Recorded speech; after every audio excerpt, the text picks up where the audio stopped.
네, 하나님 말씀 보도록 하겠습니다. 민수기 12장 1절부터 16절까지의 말씀입니다. 저 여러분이 한 절씩 교독하고 마지막 절은 합독하도록 하겠습니다. 교독합니다.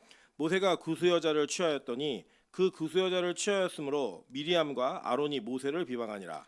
그들이 이르되 여호와께서 모세와만 말씀하셨느냐 우리와도 말씀하지 아니하셨느냐 하매 여호와께서 이 말을 들으셨더라. 이 사람 모세는 온유함이 지면의 모든 사람보다 더하더라. 여호와께서 갑자기 모세와 아론과 미리암에게 이르시되 너희 세 사람은 회막으로 나아오라 하시니 그 세 사람이 나아가매 여호와께서 구름 기둥 가운데로부터 강림하사 장막문에 서시고 아론과 미리암을 부르시는지라. 그 두 사람이 나아가매 이르시되 내 말을 들으라. 너희 중에 선지자가 있으면 나 여호와가 환상으로도 그에게 알리기도 하고 꿈으로 그와 말하기도 하거니와 내 종 모세와는 그렇지 아니하니 그는 내 온 집에 충성함이라. 그와 내가 대면하여 명백히 말하고 은밀한 말로 하지 아니하며 그는 또 여호와의 형상을 보거늘 너희가 어찌하여 내 종 모세 비방하기를 두려워하지 아니하느냐. 여호와께서 그들을 향하여 진노하시고 떠나심에 구름이 장막 위에서 떠나갔고 미리암은 나병에 걸려 눈과 같더라. 아론이 미리암을 본즉 나병에 걸렸는지라. 아론이 이에 모세에게 이르되 슬프도다 내 주여 우리가 어리석은 일을 하여 죄를 지었으나 청하건대 그 벌을 우리에게 돌리지 마소서. 그가 살이 반이나 썩어 모태로부터 죽어서 나온 자 같이 되지 않게 하소서. 모세가 여호와께 부르짖어 이르되 하나님이여 원하건대 그를 고쳐 주옵소서. 께서 모세에게 이르시되 그의 아버지가 그의 얼굴에 침을 뱉었을지라도 그가 이랫동안 부끄러워하지 않겠느냐. 그런즉 그를 진영 밖에 이랫동안 가두고 그 후에 들어오게 할지니라 하시니 이에 미리암이 진영 밖에 이랫동안 갇혀 있었고 백성은 그를 다시 들어오게 하기까지 행진하지 아니하다가 그 후에 백성이 하세롯을 떠나 바란 광야에 진을 치니라. 아멘. 네, 우리 주변에 있는 분들에게 이렇게 한번 인사하도록 하겠습니다. 수요일 밤은 당신 보는 기쁨이 있습니다. 네, 오늘도 감사하게 수요예배 많이 오신 우리 빛가성교회 성도를 주면으로 축복합니다. 우리 수요예배가 이렇게 원래 저녁에 밥을 먹을 때 제가 기억에 저 혼자 먹거나 이렇게 두 사람이 먹었던 기억이 있는데 오늘 밥을 15명이 먹었습니다. 예, 하나님께서 은혜 가운데 이렇게 식수 인원을 늘게 하시는 게 너무 감사하고 저는 우리 빛가성교회가 한 주에 쌀 한 가반이 먹는 교회가 되기를 소망합니다. 할렐루야. 네, 오늘은 민수기 12장 1절부터 16절 말씀을 가지고 반역에서 순종으로라는 제목으로 하나님 말씀 증거하도록 하겠습니다. 대한민국의 그 민수기 12장을 설교하는 목사님들의 대부분의 설교가 99%의 설교가 목사 비판하고 대들지 말아라 이렇게 설교합니다. 저는 오늘 그렇게 설교하지 않을 겁니다. 왜냐하면 이 본문은 그걸 가르치고 있는 내용이 아니기 때문입니다. 그럼 도대체 이 말씀은 우리에게 무엇을 가르치고 있고 무엇을 설명하고 있는가? 이 내용을 우리가 진지하게 살펴보면서 우리 자신이 하나님 앞에 어떻게 변화되어야 되는 존재들인지를 정확하게 이해해야 되는 필요성이 있습니다. 본문을 중심으로 한 설교가 우리에게 필요한 것은 성경이 말하는 것을 말해야 하고 성경이 말하는 데까지를 말해야 합니다. 그래서 우리가 하나님의 말씀을 기초로 하여 우리의 삶 가운데 교회의 신앙생활 가운데 어떠한 질서와 어떠한 원리들이 우리의 삶을 통치해야 되는지를 다시금 점검하시면서 오늘 본문의 말씀이 여러분에게 큰 은혜가 되는 시간 되기를 소망합니다. 자, 여기 보면은 이제 뭐 제가 아까 서두에도 말씀드렸지만 목사 비판하지 말아라 이런 설교 되게 많이 하시거든요. 비판할 수 있는가? 저는 충분히 가능하다고 생각합니다. 한번 볼까요? 레위기 19장 17절입니다. 너는 내 형제를 마음으로 미워하지 말며 내 이웃을 반드시 견책하라. 그러면 내가 그에 대하여 죄를 담당하지 아니하리라 라고 얘기합니다. 어떻게 하래요? 미워하지 말고 이웃을 견책하래요. 이유가 뭐예요? 그러면 그가 죄를 담당하지 않을 거고 설사 그가 죄를 짓다 할지라도 나에게는 그 책임이 없다라고 성경은 말하고 있는 겁니다. 그래서 볼게요. 잠언 27장 5절부터 6절입니다. 면책은 숨은 사랑보다 나으니라. 친구의 아픈 책망은 충직으로 말미암는 것이나 원수의 잦은 입맞춤은 거짓에서 난 것이니라 라고 얘기했습니다. 이게 한글 성경이 번역이 잘못되는데 이 면책이라는 히브리어는 토카하트라는 단어인데 이게 책망, 징계, 징벌이라는 뜻이에요. 이 면책은 책임을 면하다 이런 뜻인데 완전히 다른 번역이 되어버렸죠. 내용은 이거예요. 그냥 직역을 할게요. 징벌은 숨은 사랑보다 나으니라. 징계는 책망은 숨은 사랑보다 나으니라 라고 얘기했어요. 그러니까 이게 왜 필요하다 보니까 뒤에 왜 필요한가 보니까 뒤에 친구의 아픈 책망은 충직으로 말미암는 것이나 원수의 잦은 입맞춤은 거짓에서 난 것이라 라고 얘기합니다. 그러니까 우리가 내 귀에 듣기 좋은 말 계속해주고 나에게 필요한 말만 계속해주는 사람을 경계하셔야 됩니다. 그게 진심이 아닐 수 있다는 거예요. 저도 여러 번 이게 교회 생활하면서 보는 게 뭐냐면 제가 이제 담임 목사니까 그냥 얘기할게요. 예를 들어 제가 부교육자 때 이 부교육자들이 담임 목사님에게 무슨 얘기를 잘 못해요. 그리고 앞에서는 다 좋다라고 얘기하고 나서 끝나고 나와서 회의 끝나고 나면 뒤에서 자꾸 다른 말 합니다. 그런 걸 보면 저는 이 사람들이 제정신인가? 이런 생각이 들어요. 왜냐? 우리가 이 땅을 살아가면서 누군가에게 앞에서 하지 못하는 말을요 뒤에서 하는 거 되게 비겁한 일입니다. 그러니까 앞에서 정확하게 할 수 있는 말을 뒤에서 하는 거 저는 그거 충분히 가능하다고 생각해요. 왜냐? 그것이 상대방을 살리거나 상대방에게 꼭 필요한 이야기라면 10번 1000번이라도 해야죠. 근데 그게 아니라면 여러분 앞뒤가 다른 말 하는 거 저는 옳지 않다고 생각합니다. 여기 성경은 계속 얘기했어요. 자, 갈라디아서 6장 1절부터 2절 한번 볼게요. 형제들아, 사람이 만일 무슨 범죄한 일이 드러나거든 신령한 너희는 온유한 심령으로 그러한 자를 바로잡고 너 자신을 살펴보아 너도 시험을 받을까 두려워하라. 너희가 짐을 서로 지라. 그리하여 그리스도의 법을 성취하라라고 얘기했어요. 이게 뭐예요? 무슨 범죄한 일을 보게 되면 서로 그러한 자를 바로 잡으라는 거예요. 그리고 그 사람의 죄를 막 폭로하고 드러내는 거 끝나는 게 아니라 나도 혹시 그런 죄를 짓지 않을까? 나 자신을 돌아보라라고 성경은 이야기했단 말입니다. 디모데후서 4장 2절도 볼게요.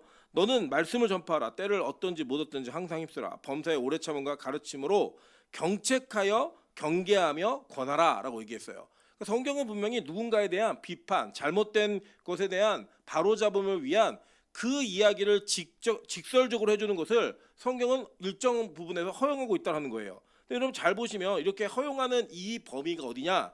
상대가 범죄했을 때예요. 상대가 무엇을 잘못했을 때 그렇게 말하라고 이야기합니다. 디도서 1장 13절에도 이렇게 얘기했습니다. 한번 다 같이 읽어보실까요? 자, 시작.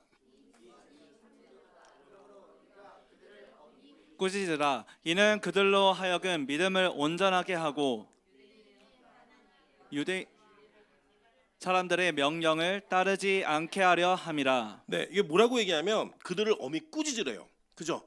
꾸짖으라고 그랬어요. 이유가 뭐냐? 믿음이 온전하게 되게 만들기 위해서예요. 그러니까 교회 안에서 성경을 통해서 그리고 또 성도들끼리 때로는 목회자가 잘못하고 범죄하고 있을 때 그 내용을 이야기하는 게 가능해요, 불가능해요? 가능하다라고 성경은 이야기했단 말입니다. 그럼 이제 오늘 이 본문은 도대체 그러면 무슨 이야기를 하는 건가? 우리가 잘 볼 필요가 있다라는 거예요. 먼저는 모세가 비판받은 내용이 뭔가라고 하는 것을 우리가 살펴봐야 됩니다. 모세가 구스 여자를 취하였더니 이렇게 얘기했어요. 그죠? 이 구스 여자는 누구냐면 지금으로 얘기하면 이제 구스 여인인데 에티오피아 이 근처에 있던 나라들이에요. 그러니까 모세가 구스 여인을 취한 것 때문에 그 누나였던 미리암이 먼저 비방을 합니다. 왜냐하면 이게 한글 성경에 안 나와 있는데 모세를 비방하니라라고 하는 히브리어가 타타베르라는 단어인데 이 단어가 1인칭 여성 단수예요. 그러니까 무슨 뜻이냐면 히브리어나 헬라어는요 동사만 쓰면 그게 주어가 뭔지를 알아요. 동사 주어에 따라 동사 변화가 있습니다. 그러니까 이게 누가 제일 주도적으로 이 비판한 거예요? 미리암이 했다라는 거예요. 이 내용을. 그럼 도대체 이 미리암이 이 비판을 한 내용에 대해서 그 하나님께서 그걸 잘 듣고 계셨거든요. 근데 어떤 내용을 얘기하냐면 그들이 이렇게 얘기해요. 자, 2절입니다. 그들이 이르되 여호와께서 모세와만 말씀하셨느냐 우리와도 말씀하지 아니하셨느냐 하매 여호와께서 이 말을 들으셨더라. 그러니까 비판할 때 여러 가지 얘기를 했겠죠. 막 잔소리할 때. 근데 그 잔소리 안에 어떤 내용을 하나님께 들으셨냐면 야 하나님이 너랑만 얘기했어? 우리랑도 얘기하셨어. 이걸 얘기했다라는 거예요. 자, 그러니까 이 내용을 우리가 조금 더 진지하게 볼 필요가 있다라는 거예요. 먼저는 잘못하는 것을 비판하는 것은 충분히 가능하다고 말했는데 이게 진짜 잘못한 일인가에 대한 내용을 살펴봐야 됩니다. 한번 성경을 볼까요? 출애굽기 12장 37절과 38절입니다. 이스라엘 자손이 라암셋을 떠나서 숫곳에 이르니 유아 외에 보행하는 장정이 60만 가량이요 수많은 잡족과 양과 소와 심이 많은 가축이 그들과 함께하였으며라고 얘기했어요. 저기 보니까 이 잡족이라는 단어가 히브리어로는 에레브라는 단어인데 섞인 혼합된 이런 뜻이에요. 이게 무슨 뜻이냐면 이렇게 이해하시면 돼요. 출애굽 당시에 이스라엘 사람들만 출애굽한 게 아니었어요. 이 애굽 땅은 지금으로 얘기하면 미국과 같은 사회였습니다. 그러니까 전 세계에 많은 사람들이 와서 같이 살고 있는 다민족이 형성하는 나라였단 말이에요. 근데 거기서 뭐가 일어났냐? 구원이 일어난 거예요. 그 구원이 일어났는데 그 구원이 일어나는 그 장면 가운데 10가지 재앙을 이스라엘 사람도 받고 애굽 사람도 받고 그 땅에 거하고 있는 다른 민족들도 보았습니다. 그리고 보고 난 다음에 뭘 고백했냐면, 야, 이런 기적과 이적을 보니까 저 이스라엘 백성들을 지키시는 하나님은 살아계신 하나님이시구나. 그래서 누가 따라 나왔다? 구스 여인이 따라 나온 거예요. 왜냐하면 이 광야에서 지금 십계명을 받은 곳이 어딘지 여러 가지 논란들이 있지만 잘 몰라요, 정확히는. 근데 그 광야 생활하는 그곳과 구스는 상당한 거리가 있는 지역입니다. 그러니까 구스 여자를 이렇게 결혼했다는 게 그냥 여기 지나가다가 어떤 여자 마음에 들어 결혼한 이런 내용이 아니라 아예 애초부터 같이 동행했던 사람들인 거예요. 그래서 이 구스 여인은 어떤 사람이에요? 구원받은 이방 여인이에요. 그 구원받은 이방 여인과 결혼한 게 잘못되었다, 잘못되지 않았다.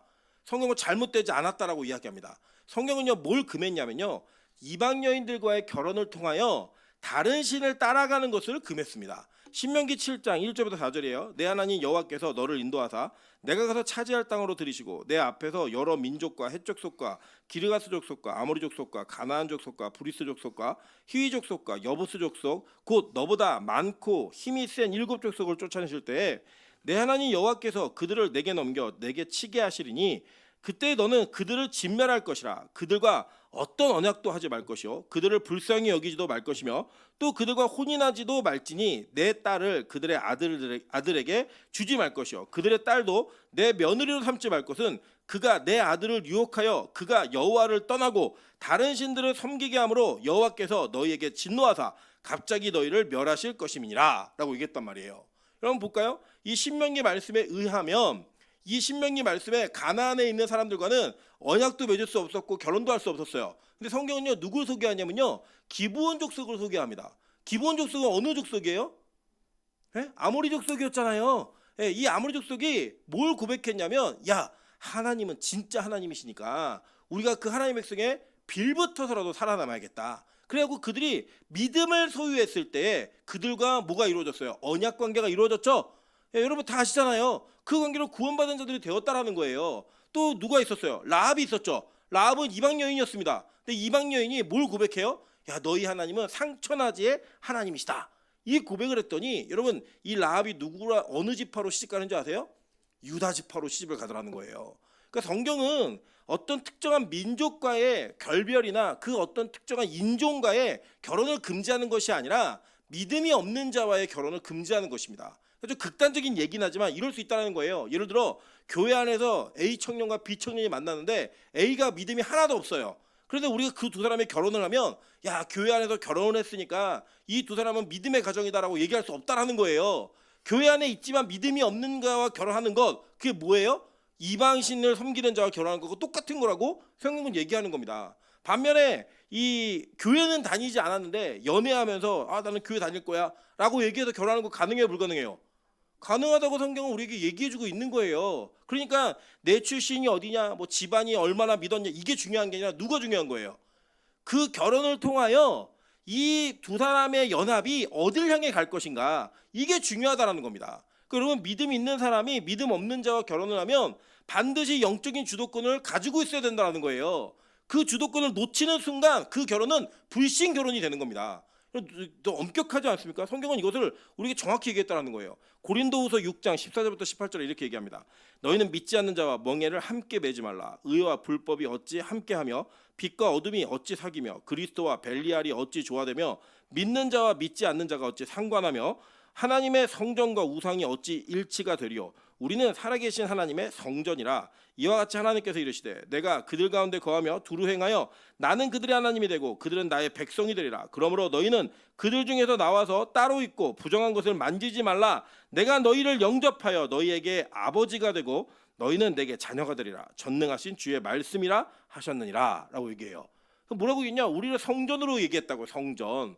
이 성전이 믿지 않는 것들과 함께 연합할 수 없다라고 성경은 단언하게 못을 받고 있는 거예요. 그 여러분 잘 명심하십시오. 우리 이제 앞으로 며느리를 맞을 분도 계시고 사위를 맞아야 될 분들도 계시고 뭐 아내를 맞고 남편을 맞아야 될 여러 사람들이 다 있다고 생각합니다.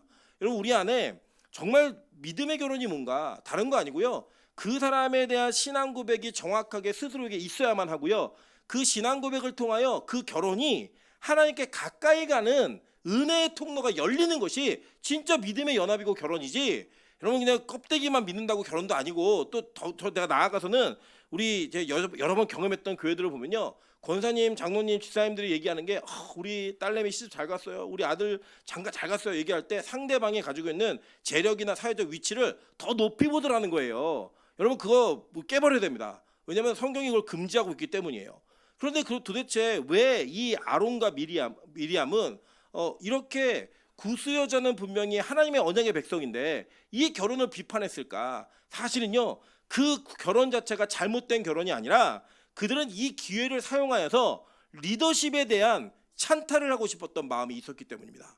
여러분 왜 그러냐면 이 미리암과 아론의 위치를 생각해 보시면 우리 조금 이해될 수 있는 영역이 있다라는 거예요. 지금도 그렇지만 고대 사회에서는 이 서열 관계가 굉장히 중요했습니다. 여러분 그래도 아시겠지만 장남의 위치는요 어머니보다 높은 위치였어요. 고대 사회에서는. 그래서 이 아버지가 부재시에는 누가 제일 큰 어른이냐면 장남이 큰 어른이었어요. 그랬던 그 고대 사회 속에서 실제로 이 세 사람의 서열을 보면 미리암이 제일 큰 누나예요. 그 다음에 아론이고 그 다음에 3살 차이 나는 동생인 이 모세가 있었다라는 거예요. 아까도 찬이하고 찬소가 저 태바시를 엄청 싸우면서 막 얘기한 게 그거예요. 오빠가 너보다 4살이나 더 많아. 이걸 얘기하는 거예요. 이게 우리 동양 문화잖아요. 교통사고가 나도 너 몇 살이야 막 물어보고 하는 게 막 우리 문화 속에서 이해가 잘 되시는 부분일 거예요. 근데 하나님께서 누굴 택하셨냐? 모세를 이스라엘의 지도를 택하셨다라는 거예요. 그러니까 이게 나이가 거꾸로 되니까 이 가지고 있었던 어려움이 있는 거죠. 왜냐? 이 모세가 살아남는 과정에 있어서 하나님의 인도하심을 받는 과정에 있어서 이 두 사람이 쓰임받지 않았던 게 아니기 때문에 이게 더 컸다라는 거예요. 한번 볼까요? 자, 출애굽기 2장 2절부터 4절, 7절과 8절 보겠습니다. 그 여자가 임신하여 아들을 낳으니 이게 누구냐면 그 여자는 요게벳이에요. 그 아들은 누구냐? 모세란 말입니다. 자, 그가 잘생긴 것을 보고 석 달 동안 그를 숨겼으나 더 숨길 수 없게 되매. 여러분 잘생기면 태어나서도 살 수 있습니다. 예, 딱 태어났는데 잘생겼다는 뭐 죽이기 너무 아까웠고 산 사람이 누구예요? 모세예요. 근데 보세요. 그를 위하여 갈대 상자를 가져다가 역청과 나무진을 칠하고 아기를 거기에 담아 나일강가 갈대 사이에 두고 그의 누이가 어떻게 되는지를 알려고 멀리 섰더니 이거예요. 자, 그러니까 이 그의 누이가 누구예요? 이게 미리암이에요. 미리암이 자기 동생이 원래는 죽어야 되는데 엄마가 너무 잘생겨서 못 죽인 거예요. 그래갖고 석 달을 숨기다가 애가 막 우는 때 이게 제가 보니까요 여자아이가 울 때하고 남자아이가 울 때 소리가 다릅니다. 그러니까 이제 이게 들통날까봐 이 아이를 갈대 사이에 두고 이 태바에다 태워가지고 놓은 거예요. 그랬더니 이걸 미리암이 보고 있다가 바로 공주가 그를 발견한 걸 보고 이렇게 얘기했습니다. 아니 이렇게 얘기해요. 7절과 8절입니다. 그의 누이가 바로의 딸에게 이르되 공주죠. 그러니까 내가 가서 당신을 위하여 히브리 여인 중에서 유모를 불러다가 이 아기에게 젖을 먹이게 하리이까? 바로의 딸이 그에게 이르되 가라 하매 그 소녀가 가서 그 아기의 어머니를 불러오니. 그러니까 미리암이 얼마나 지혜로웠냐면 그 상황에서 제가요 히브리 여자를 데려다가 유모로 이게 제가 소개를 해드릴게요. 중계를 해드릴게요. 그러면서 누굴 데리고 온 거? 친모로 갖다 데리고 온 거예요. 근데 그걸 누가 했어요? 미리암이 했다라는 거예요. 그러니까 이 미리암의 나이가 어느 정도 됐겠어요? 6살, 7살? 못해요 이런 거. 적어도 한 12살 내지 그 이상은 되어야 이런 지혜를 가지고 이 상황을 정리할 수 있었던 그 사건이 있는 거예요. 그러니까 미리암에게 어떤 마음이 있었겠어요? 야 모세 너 그때 누나 아니었으면 벌써 죽었어 너. 너 누나 아니었으면 네가 무슨 바로 궁전에 들어가 말도 안 되는 얘기 하지 마. 이러고 이 미리암에 자기 공로가 있었을까요 없었을까요? 분명히 있었겠죠. 그 있었던 이 미리암은 항상 그 시각을 벗어나지 못했다라는 거예요. 심지어는 미리암이요. 하나님께서 모세를 사용하실 때 자기는 유기대언자가 아니었어요. 같이 사용받았다고요. 볼까요? 출애굽기 15장 20절부터 21절입니다. 아론의 누이 선지자 미리암이 손에 소고를 잡음에 모든 여인도 그를 따라 나오며 소고를 잡고 춤추니 미리암이 그들에게 화답하여 이르되 너희는 여호와를 찬송하라. 그는 높고 영화로우시며 말과 그 탄자를 바다에 던지셨음이로다 하였더라라고 얘기해요. 그러니까 미리암이 뭐했냐면 이 홍해가 갈라지는 사건을 보고요. 막 소고를 들고 춤추며 나오니까요. 전 이스라엘 여자들이 다 나와가지고 같이 노래하는 그런 성령의 은혜가 임재하는 그런 것들을 통로가 되어서 행했던 사람이에요. 심지어는요 이 미가서에도 보면요 아주 재밌는 얘기가 나옵니다. 6장 4절인데 내가 너를 애굽 땅에서 인도하여 내어 종로를 타는 집에서 속량하였고 모세와 아론과 미리암을 내 앞에 보냈느니라. 그러니까 이게 뭐예요? 이 미리암은 선지자였고 이스라엘이 출애굽하는 데 있어서 하나님께서 지도자로 세우신 사람이었다라는 거예요. 그런데 이 보니까 모세가 모든 일에 가장 리더십을 가지고 모든 것을 진행하는 것이 이 미리암에게는 무언가 불만족스러움이 있었던 것 같아요.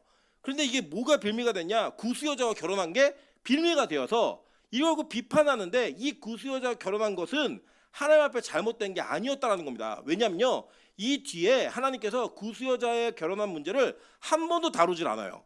문제가 됐다고 얘기하지 않는다고요. 뭐가 문제가 됐다고 얘기하냐면 이렇게 얘기하는 거예요. 야, 네 모세 네만 기도해서 응답받아? 우리도 기도해서 응답받아. 근데 왜 네만 계속 대장질하고 왜 네만 앞에서 모든 것 다 결정할 수 있는 것처럼 얘기해? 이렇게 말하는 것을 하나님이 듣고 나서 하나님이 이들에게 뭐라고 얘기하냐면, 야, 니들은 그렇게 들었어? 야, 하나님 내 종 모세는 나와 대면하여서 입에서 입으로 얘기한 자야. 원어를 보면 입에서 입으로 얘기한 자야 라고 말하면서 그 리더십에 대한 것들을 정확하게 정리해 주시더라는 거예요. 그러니까 이건 뭐였냐? 리더십에 대한 도전이었고, 그 주도권이 누구에게 있는가 그것을 참지 못했던 그 미리암이 모세를 향한 도전으로 나아갔다는 겁니다. 아론 여기 동참했어요. 왜 동참했느냐? 여러분 실제로요, 성경을 보시면 아론이 전체 이스라엘 공동체에게는 더 큰 영향력을 가졌다라고 볼 수 있을 만한 힌트적인 구절들이 있어요. 한번 볼까요? 자, 출애굽기 4장 14절부터 16절입니다. 여호와께서 모세를 향하여 노하여 이르시되, 레위 사람 내 형 아론이 있지 아니하냐? 그가 말 잘하는 것을 내가 아노라. 그가 너를 만나러 오나니 그가 너를 볼 때 그의 마음에 기쁨이 있을 것이라. 너는 그에게 말하고 그의 입에 할 말을 주라. 내가 내 입과 그의 입에 함께 있어서 너희들이 행할 일을 가르치리라. 그가 너를 대신하여 백성에게 말할 것이니 그는 내 입을 대신할 것이요 너는 그에게 하나님같이 되리라 라고 얘기했습니다. 자, 이게 보니까 이게 무슨 내용이 있냐면 이런 거예요. 제가 저희 아내에게 이런 얘기를 했어요. 야, 나도 노래 잘하는 사람들이 너무 부러워. 나는 그런 은사가 있었으면 좋겠어 라고 얘기했더니 저희 아내가 자기는 말 잘하는 게 너무 부럽다는 거예요. 그러니까 이제 말을 무언가 표현해내고 말하는 것은 사실은 이 사회에 있어서, 특별히 현대 사회에 있어서 굉장히 중요한 은사가 되어 있는 것 같아요. 그런데 이 모세가 어떤 단점이 있었냐? 말을 제대로 하지 못하는 사람이었다는 거예요. 그래서 하나님께 변명할 때, 나는 이 일 감당 못합니다. 하나님, 나는요 말을 못하는 사람이에요. 내 혀가 뻣뻣합니다 라고 얘기했더니, 니네 형 모세 있잖아, 헛소리 하지 마. 내가 그의 말 잘하는 걸 알고 있어. 그래서 어떻게 했냐? 하나님이 모세에게 말씀하시면 모세가 아론에게 말했고, 아론이 그 이야기를 잘 정리해서 백성에게 말한 거예요. 그러니까 사람들이 누구의 입만 받겠어요? 아론의 입을 받겠죠. 그러니까 아론의 입장에서는 자기가 실제로 백성에게 뭔가 전달하고 지시하는 거는 자기가 다 아는 거예요. 근데 리더십은 누구에게 있어요? 모세에게 있었다는 거예요. 그러니까 이게 누나가 나서니까, 그래 나도 여기 올라타야지, 같이 올라탄 거예요. 그래가지고 이 모든 것을, 이 구스여인과 결혼한 것을 비방하는 것으로 그 빌미를 삼아가지고 그들이 자신들의 불만을 터뜨리고 있는 모습이 바로 오늘 민수기 12장의 모습인 겁니다. 근데 여러분 보세요. 이 불만은 여러분 목사에게 대들지 마십시오 하는 게 아니라 하나님께서 동일한 그림을 하나 보여주시는 거예요. 자, 그림이 뭔지 한번 볼게요. 창세기 3장 6절입니다. 여자가 그 나무를 본즉 먹음직도 하고 보함직도 하고 지혜롭게 할 만큼 탐스럽기도 한 나무인지라. 여자가 그 열매를 따먹고 자기와 함께 있는 남편에게도 주매 그도 먹은지라. 자, 보세요. 이 모세가 하나님의 일을 감당할 때 미리암과 아론이, 특별히 미리암이 주도권을 가지고 아론과 연합하여 그 모세를 반역했던 일은, 자 보세요, 하나님의 대리 통치자인 모세와 그 통치를 거부한 자들의 반역이었어요. 그럼 보세요. 에덴 동산 어떤 동산이었어요? 하나님 직접 말씀하시는 곳이었죠. 그 말씀하시는 곳에서 하나님의 금지하신 게 딱 하나 있었어요. 뭐예요? 너 선악과 따먹지 마. 딴 거 다 먹어도 돼. 그 이야기를 들었던 여자에게 어떤 마음이 있었냐? 아니 왜? 내가 먹고 싶은데? 내가 먹으면 안 돼? 나도 하나님처럼 되고 싶어. 그는 자기 자리를 이탈하기 위해서 하나님을 대적하는 그 대적의 방식을 선악과 따먹는 것을 선택했다는 거예요. 그리고 그걸 먹고 누구에게 줬어요? 남편에게 줬습니다. 누가 주도적이었어요? 여자가 주도적이었어요. 그래서 디모데전서 2장이 이렇게 얘기하는 거예요. 아담이 속은 것이 아니고 여자가 속아 죄에 빠졌습니다. 그러나 여자들이 만일 정숙함으로써 믿음과 사랑과 거룩함에 거하면 그의 해산함으로 구원을 얻으리라. 이게 뭐냐면 구약의 근거를 두고 하는 얘기라고요. 근데 오늘 이 그림이 어떤 그림이냐? 모세에게 대적하고 있는 주도적인 여자, 그리고 그와 연합한 남자. 이 그림이 창세기의 그림과 이 민수기 12장의 그림으로 똑같이 겹쳐지는 거예요. 여러분, 물론 이것을 저는 교회 안에서 절대 교훈으로 삼을 수 없다라고 생각하지는 않습니다. 예를 들면 교회 안에도요, 어떤 리더십이 분산되어 있거나 리더십이 집중되어 있는 경우가 있어요. 그런데 그렇게 분산되거나 집중되어 있는 리더십이 모두가 다 동의할 만큼 공평하게 되어 있지 않다라는 것은 어떤 조직을 보아도 마찬가지입니다. 대형 교회를 가봐도 그렇고요, 소형 교회를 가봐도 그렇고 모든 공동체는요 공평한 리더십의 분배는 없습니다. 여러분 지금도 정치하는 분들 보시면 대통령에게 우리가 정당성을 부여하고 절대 권력을 부여했음에도 불구하고 여러 가지 암투들 그 안에서 권력 다툼들이 계속 일어나는 걸 보죠. 교회도 똑같습니다. 다르지 않아요. 어떤 목사가 교회의 장악력을 얼마나 가지고 있느냐, 그걸 가지고 담임 목사들끼리도 부러워하고요, 교회 안에 부교육자들 가운데 누가 이 성도들에게 더 많은 영향력이 있는가, 이걸 가지고요 되게 부러워합니다. 제가 부교육자들 만나면 참 버릇없는 부교육자들 많이 봤는데 얘기하는 게 뭐냐면 자기가 담임 목사보다 더 이 교회에 영향이 있다는 거예요. 그래서 담임 목사님이 자기를 맨날 미워한다는 거예요. 제 친구 중에 하나 있는데 자기는 맨날 담임 목사가 미워해서 쫓겨났대요. 그래서 제가 실제로 알아봤어요. 너무 궁금해가지고 진짜 그런 일이 있나. 그래서 제가 좀 있으면 좀 배워보려고. 왜냐면 그 정도의 영향이 있다면 얼마나 그 멋진 영향력이에요. 담임 목사가 질투할 정도의 영향력이 있다. 그게 아니에요. 전혀. 뒷조사 해봤는데 전혀 아니에요. 저 집에 가고 뒷조사 합니다. 물어봤어요. 진짜 같은 교회 사역하는 애한테 야 진짜 그런 일 있었니? 그랬더니 그 친구가 얼마나 많은 실수를 했는지 다 얘기해 주더라고요. 그리고 그런 걸 보면요, 우리는 이 땅에 살아가면서 내가 얼마나 어떤 공동체나 내 삶의 영역에 영향을 미칠 수 있는가의 헤게모니를 가지고 서로 다투는 거예요. 그래서 우리 맨날 묻잖아요. 엄마가 좋아, 아빠가 좋아? 왜 묻는 거 이게? 이 아이에게 누가 더 영향이 있는가, 이걸 묻는 거예요. 내가 더 이 아이에게 영향이 있었으면 좋겠다. 제가 하나 묻거든요. 찬이한테 너 엄마가 좋아, 아빠가 좋아? 그러면 찬이가 뭐라고 하냐면 나는 아빠가 더 좋아. 근데 엄마한테 비밀이야. 그리고 가고 엄마한테 뭐라고 하냐면 자기 엄마가 이 세상에 제일 좋대요. 그러면 그렇게 이 아이들이요, 야 우리 엄마 아빠가 서로 나에게 더 영향을 미친 사람이 누구인가를 판단하려고 나한테 저 질문하는구나. 애가 아는 거예요. 그런 개념으로 이해하진 않겠지만 엄마한테는 이렇게 얘기해줘야 좋아하고 아빠한테는 이렇게 얘기해줘야 좋아하는구나. 애가 알아요 벌써. 여러분 그래서 성도들도 알고 사람도 알고 다 아는 겁니다. 아, 내가 누군가에게 어떤 영향력을 끼쳐야겠다, 내가 이 공동체 안에서 무슨 영향을 가져야겠다라고 생각을 하면 우리는 그 상대가 되는 정적을 제거하기 위해서 어떤 건수든 다 만들어낸다는 거예요. 심지어는 죄가 아님에도 불구하고 그 일이 잘못되지 않았음에도 불구하고 그 일에 연합하는 자들이 계속 나온다라는 겁니다. 이게 누구에게도 있어요? 우리는 관계 속에서도 있지만 더 중요한 거는 하나님과의 관계 속에 있다는 거예요. 하나님을 대적하는 거예요. 하나님 말씀이 이렇게 말해도요 저는 못합니다. 저한테 얘기하지 마세요. 그러면 그 못하는 사람끼리 또 모여가지고 야 말씀이 너무 과해, 교회가 우리에게 너무 과한 걸 요구해, 하나님 그렇게 상식적이지 않아, 믿음은 믿음이고 살아가는 것도 살아가는 거야, 그걸 분리를 해야지, 이렇게 얘기하면서 그렇게 입을 맞추고 의견을 모아가지고 하나님을 대적하고 비방하는 일에 우리 두려움이 없다라는 거예요. 여러분 믿음으로 살아야 된다는 거는 다 공감합니다. 그리고 여기 앉아 계신 적어도 수협에 나오시는 분들이라면 여러분 이 세상을 믿음으로 살아야 합니다. 그럼 여러분 다 아멘 하세요. 근데 그 방법이 구체적으로 우리에게 요구되어지잖아요. 그러면 야 저걸 어떻게 해? 저거는 목사들이 하는 거야, 저거는 특수한 사람들만 하는 거지 우리는 하는 게 아니야 라고 하는 그 전제를 가지고 항상 내가 가지고 있는 생각과 판단이 성경보다 실제로 하나님보다 더 높다라는 선악과 따먹은 그 아담과 하와의 범죄를 우린 계속 이어가고 있다는 거예요. 그 여러분 안에 계속 반역이 있습니다. 여러분 안에 계속 하나님과 도전이 있는 거예요. 하나님 내가 다른 건 다 해도 이거 못합니다. 이 선은 넘지 말아주세요. 하나님 이거는 건들지 마세요. 이거 내 영역이니까 이거 뭐 하나 자꾸 건드려요. 하나님 이 리더십은요 내 인생의 주도권은요 하나님께 있는 게 아니에요. 나에게 있는 거예요. 그거 말하지 마세요 라고 하는 여러분 자신의 방어벽을 우리는 겹겹이 쌓아놓고 하나님과 거리를 벌리고 있다는 거예요. 여러분 그게 우리의 모습 아닙니까? 실제로 우리가 그렇게 반역했던 모습이 이 장면에 들어있는 겁니다. 여러분 민수기라는 성경이요 아주 특이한 성경이에요. 사실 여러분이 알고 계신 광야 생활이라고 얘기하면 그 광야 생활은 출애굽기에 있지 않습니다. 다 민수기에 있어요. 그 민수기의 제목이 히브리어 원어는 그 광야에서라고 시작합니다. 광야에서 무슨 일이 있었냐예요. 이 무슨 일이 있었냐를 쭉 소개하는데 그 소개하는 내용 전반이 뭔지 아세요? 다 하나님을 어떻게 대적했는가예요. 때로는 이스라엘 백성 전체가 하나님의 대리 통치자인 모세를 대적하기도 하고요, 모세가 하나님을 대적하기도 합니다. 아론과 미리암이 모세를 대적하기도 하고요, 그들이 당을 지어서 이 레위 지파 안에서도 고라 자손과 르우벤 자손이 힘을 연합하여서 모세 아론 대적하는 일들 그 내용이 쭉 기록되어 있어요. 근데 그걸 잘 살펴보시고 적용해 보시면 다 그게 누구 이야기예요? 우리의 이야기고 우리 모두의 이야기라고 하는 것입니다. 그런데 우리가 그걸 못 벗은 거예요. 그래서 어떤 사람에게 있는 장악력, 그리고 그 사람에게 미치는 영향력, 리더십, 이거를 너무 목숨 거는 목회와 그 목숨 거는 교회는요, 반드시 암투와 이러한 비난과 정쟁들이 계속 나타난다는 거예요. 그리고 여러분, 별것도 아니에요. 별 문제도 아닌데 그 문제를 문제 삼아서 크게 만든다는 거예요.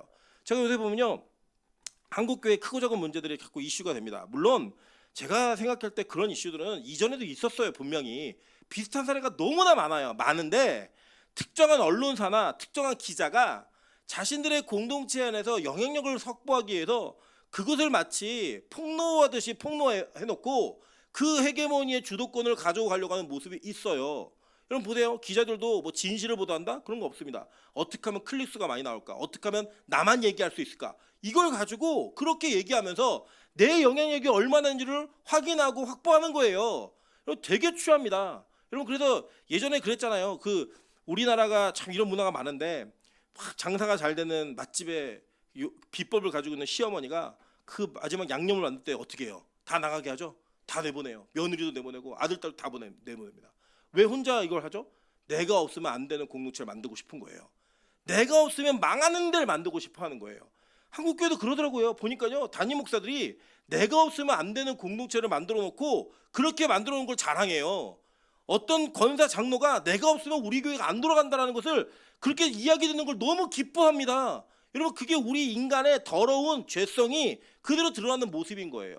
여러분 나이가 돼서 때가 차고 또 이것을 분배해 줄 때가 있으면 분배해야 되는 건 하나님께서 하시는 거라고요. 그 우리가 믿고 신뢰하면서 걸어가는 그 걸음 속에 뭐 개척 멤버다, 뭐 개척 목사다 이런 게 어디 있어요. 하나님의 교회는 하나님이 인도해 가시는 건데 우리가 그거를 견디지를 못하고 내 영향력이 줄어드는 거를 열받아요. 예, 미치는 거예요. 여러분 그래서 왜 고부간의 갈등이 있죠? 원래는 아들이 장가가기 전까지는 엄마 말 잘 들은 거예요. 근데 어느 날 여우 같은 년을 데리고 오더니 그 여자의 말만 듣는 거예요. 그러니까 뭐예요? 야, 너 옛날에 엄마 말 들었잖아. 근데 왜 지금은 네 아내 말만 들어? 이러면서 누굴 미워해요? 그 여자를 미워하더라는 거예요. 여러분 마찬가지죠. 뭐 사위가 됐어도 마찬가지잖아요. 너 옛날에는 엄마 말만 듣니 왜 네 남편 말만 듣니? 아빠만 사랑하더니 왜 남편 사랑해? 이런 걸로 여러분 이 헤게모니를 가지고 싸움을 벌이는 그 전투가 우리 실제로 너무나 많다라는 거예요. 근데 문제는 뭐냐? 잘못되지 않은 일을 가지고 잘못된 것처럼 말해서 그 여론을 모아가지고 이 리더를 공격했던 그 모습을 하나님이 악하게 보셨다는 거예요. 악하게. 그럼 어떻게 하셨어요? 미리암에게 문둥병이 발하겠습니다. 이게 뭐 나병, 문둥병이 있는데 사실 우리가 알고 있는 한센병은 아니고요. 피부병이라고 이해하시면 돼요. 그래서 그 격리되는 것들을 하나님께서 이루시더라는 거예요. 자 보세요. 이렇게 미리암과 아론의 모습은 저와 여러분의 모습이라고 이야기해도 우리는 부인할 수가 없는 모습이에요. 근데 이 일이 어떻게 역전되느냐 잘 보셔야 됩니다. 성경을 보실 때 꼭 주의해서 보셔야 될 게 있어요. 성경은요 우리에게 믿음의 사람도 소개하지만 믿음이 없는 사람도 소개해요. 그리고 그 사람들이 잘한 것도 소개하지만 잘못한 내용도 소개합니다. 그게요 여러분에게 이 행동을 따라서 잘했으면 좋겠다, 잘못하지 말아라 이런 교훈을 이야기하기 위해서 그렇게 써 있는 게 아닙니다. 성경은요 우리가 잘할 수 없는 존재고 우리 스스로 구원받지 못하는 존재라는 것을 이미 전제하고 우리에게 얘기하는 거예요. 그래서 여러분 보세요. 구약에서 어떤 인물이 소개될 때는요 그 인물을 통해 하나님은 우리가 어떻게 구원받는 자가 되는 것인가를 소개해주고 싶으신 거예요. 설사 타락해서 심판을 받는 자를 우리에게 소개해 주시더라도 그 사람을 통하여 우리가 어떻게 구원받는 자가 되는지를 소개해 주기 위해 하나님은 그것을 우리에게 이야기하시는 거라고요. 그래서 모든 설교에 나와 있는 인물은 그 사람을 도덕적 윤리적으로 본받아야 되는 것이 아니라 그 사람에게 어떻게 일하셨는지에 대한 하나님의 그 역사하심을 보면서 나도 그 은혜가 임하기를 기도하는 것이 올바른 성경 읽기입니다. 자 여러분 이게 잘 이해가 안 되시겠지만 제가 이렇게 말씀드릴게요. 미리암이라고 하는 그 이름은 히브리어예요. 근데 이거를 헬라어로 옮기면 뭐냐? 이게 마리아입니다. 그래서 이제 이 이후에 이제 이 사건이 있었던 1500년 뒤에 마리아라는 인물이 우리에게 소개되는 거예요. 근데 이 마리아가 어떤 사람이냐면 잘 볼게요. 자 먼저 마리아를 소개하기 위해서는 누군가 한 사람이 더 소개되는데 엘리사벳이에요. 보겠습니다. 누가복음 1장 5절이에요. 유대왕 헤롯 때 아비야 반열에 제사장 한 사람이 있었으니 이름은 사가랴요. 그의 아내는 아론의 자손이니 이름은 엘리사벳이라 얘기합니다. 자 아론의 직계 자손이에요. 엘리사벳이에요. 근데 이 엘리사벳의 원래 히브리어 이름은 엘리세바입니다. 이 엘리세바가 누구예요? 아론의 부인이에요. 실제 아론의 부인.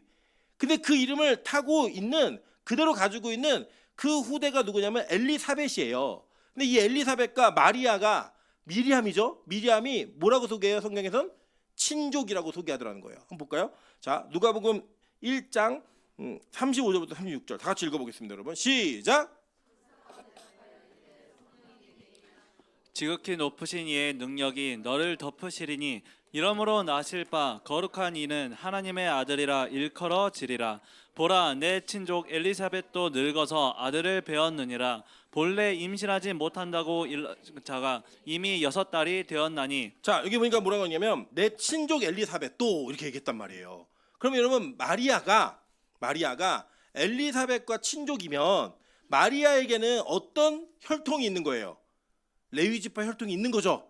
물론 이제 누가복음 3장에 보면 거기에 마리아의 조상이라고 얘기하는 족보가 나와요. 그러면 유다 족속도 있어요. 유다 족보도. 근데 뭐냐면 아버지와 어머니의 족보가 다른 거예요. 이 연합이 되었는데 자, 여기에 다 들어간 이름을 포함해 오자는 거예요. 마리아라는 이름은 히브리어로 바꾸면 뭐라고요? 미리암. 그죠? 그리고 이 마리아는 누구의 후예의 친족이에요? 아론의 후예였던 엘리사벳의 친족이라고요. 그래서 지금 이 마리아라고 하는 인물에게 누구랑 누가 담겨 있는 거예요? 미리암과 아론이 담겨 있는 거라고요. 근데 이 미리암과 아론이라는 인물에게 하나님이 나타나셔가지고 하나님께서 말도 안 되는 주도권 행사하세요. 어떤 주도권 행사했냐면 여러분 잘 보세요. 지금도 이 시대에 예를 들어서 지금도 이 시대에 야 우리 미영이 임신했대 이렇게 얘기를 하면 그거 자랑하시겠어요? 미영이가 나는 임신했다 자랑하시겠어요? 여러분 다르잖아요. 이게 결혼한 가정에서 아내가 임신한 것과 처녀가 임신한 건 다른 문제잖아요. 이 시대에도 나 아버지가 누구래? 아버지 찾아야지. 이런 얘기 우리가 벌써 하잖아요. 걔 왜 그랬대냐? 이런 얘기를 하는 게 지금 이 시대의 문제예요. 고대 사회는 어땠냐면요. 여자가 결혼하기 전에 아이를 가지면 돌에 맞아 죽습니다. 이 시대는요. 그래서 요셉이 얘 나랑 정혼했는데 나는 쟤랑 잠자리 안 했는데 얘 애를 가졌어라고 얘기하면요. 돌에 맞아 죽는 게 그 당시에 이스라엘의 그냥 율법의 기준이었어요. 기준. 그 시대에 하나님이 오셔가지고 뭘 얘기하시냐면요. 이 미리암의 인생의 주도권을 하나님이 가지시는 거예요. 어떻게 해요? 야, 너 임신할 거야. 예? 저 천연데요? 상관없어. 너 임신할 거야. 성령으로 잉태할 거야. 라고 얘기했더니 원래 옛날에 구약의 미리암 같으면 어떻게 됐어요? 하나님, 제 인생은 제 거죠. 제가 주도권이 있는데요. 모세도 인정하지 못했던 그 모습이 오늘 어떻게 변하느냐? 그가 이렇게 얘기하는 거예요. 뭐라고 얘기하냐면 자, 마리아가 이렇게 얘기합니다. 마리아가 이르되 주의 여종이오니 말씀대로 내게 이루어지리다. 뭔지 아세요? 인생의 주도권을 다 하나님께 내드린 거예요. 하나님, 주님께서 원하시면 저는 죽어도 좋습니다. 하나님, 저의 인생의 리더십은 저에게 있는 게 아니라 하나님께 있는 겁니다. 이걸 맡기고 신뢰한 거라고요. 여러분, 그렇게 구약의 미리암이 신약의 미리암이 되어서 또 다른 미리암으로 태어남으로 반역에서 순종으로 옮겨지는 은혜가 그에게 임하더라는 겁니다. 여러분, 이전에 어떤 인간들이었어요? 우리 모두가 다 구약에 있었던 미리암의 모습 아닙니까? 틈만 나면 물어뜯고 틈만 나면 내 영향력을 확인하기 위해서 나의 영역을 확보하기 위해서 다 얘기했잖아요. 심지어는 가정에서조차도 남편에게 나 사랑해? 왜 물어요? 자기에게 여전히 주도권이 있는지 없는지 물어보는 거예요.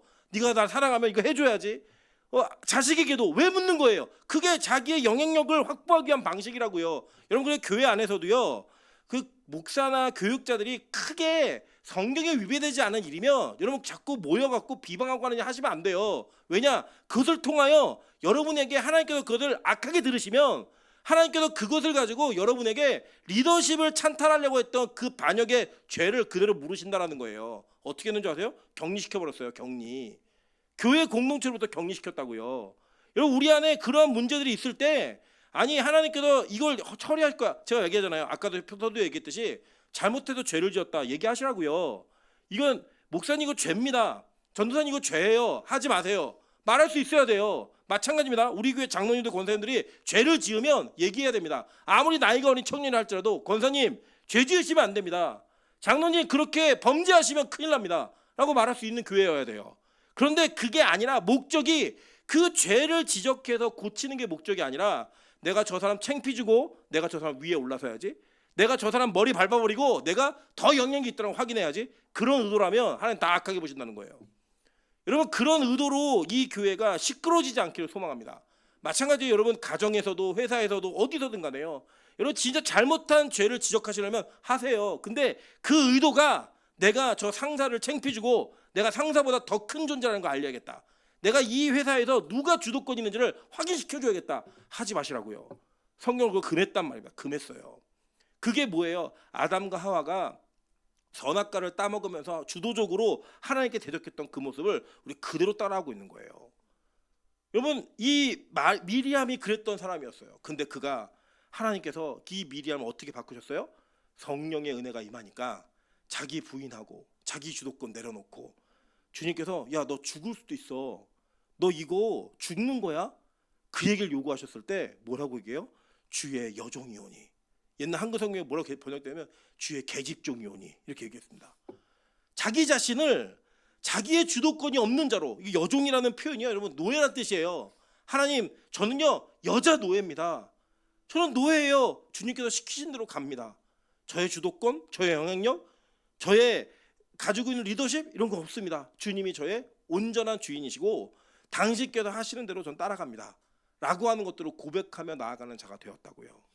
여러분 저는 우리 빛가서공교회가 이런 은혜를 경험하는 교회가 되길 소망합니다. 저는 우리 빛가서공교회에 여러분 미리암이 맞습니다 이런 얘기하려고 드리는 말씀이 아니에요. 우리 모두는 말씀 앞에서 다 마리아의 모습으로 서야 되는 존재들이에요. 근데 여전히 우리 안에 미리암이 있다고요. 저를 포함한 우리 모두가. 여러분 근데 남의 말을 잘 안 듣는 그 특징들이 있어요. 자기가 제일 높다고 생각하는 거예요. 제일 잘한다고 생각하는 거예요. 제일 대단하다고 생각하는 거예요. 그건 남의 말 안 듣는 거예요. 여러분 그 안 듣는 것 자체가, 그 소리를 듣지 않는 것 자체가 우리가 가지고 있는 반역의, 우리가 가지고 있는 미리암의 모습임을 여러분 고백하셔야 됩니다. 하나님 그래서 내가 그 주도권을 내려놓고 주님이 말씀하시면 움직이고 서라 하시면 서고, 주님이 하라 하시면 하고, 하지 말라 하면 안 하고, 주님께서 여시면 달려가고 닫으시면 멈출 수 있는 그런 은혜가 우리 안에 있어야 된다라고 성경 오늘 우리에게 가르치는 거예요. 여러분 이게 어떻게 하는 거냐면 성령으로 잉태하면 그 일이 벌어져요. 그 다음에 어떤 일이 벌어진지 아세요? 아까 우리 얘기했죠. 디모데전서 2장 14, 15절에 보면요 마지막에 뭐라고 얘기하냐면 그러나 여자들이 만일 정숙함으로써 믿음과 사랑과 거룩함에 거하면 그의 해산함으로 구원을 얻으리라라고 얘기했어요. 그죠? 이게 뭐예요? 애난 여자만 구원받는 거예요? 그 뜻이 아니라고요. 여러분 마리아가 그래서 누굴 낳아요? 예수를 낳아요. 그 해산함으로 뭐가 이루어져요? 창세기 3장 15절에 있었던 여자의 후손으로 인한 구원이 이루어지는 거라고요. 믿음으로 여러분 믿음의 자녀를 잉태하는 거예요. 그 낳는 거예요. 그러면 그 불순종했던 자들이 그 모습이 뭐예요? 순종의 모습이라고 성경 우리가 가르치고 있는 거라고요. 우리 빛가소공교회가 믿음으로 해산함을 경험하는 은혜가 있길 소망합니다. 그럼 우리 빛가소공교회가 마리아와 같이 성령께서 말씀하실 때 설사 내 목숨이 왔다 갔다 하는 문제를 할지라도 주님이 원하시면 주님 맞습니다. 주님이 이끄시면 그게 맞습니다. 자기 주장 내려놓고 자기 부인하고 주님 따라갈 수 있는 교회가 되기를 주님의 이름으로 축원합니다. 같이 이 시간 찬양으로 기도하며 주님 앞에 나아가도록 하겠습니다. 이 찬양의 가사 2절부터 찬양할 건데요.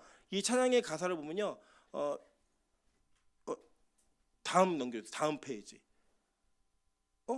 그 다음 페이지. 네.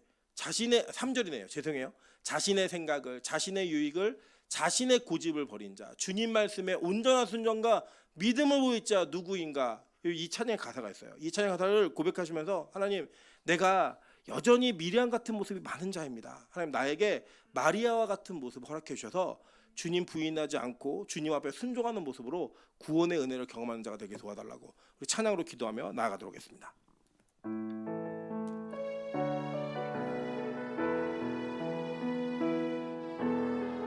자신의 생각을, 자신의 유익을, 자신의 고집을 버린 자, 주님 말씀에 온전한 순종과 믿음을 보일 자 누구인가? 주님의 뜻 따라, 주님의 의 따라, 주님 기뻐하는 그 뜻 따라 자기 부인하고 십자가 지고 주님만을 따를 자 누구인가. 주님의 성령 부어주소서.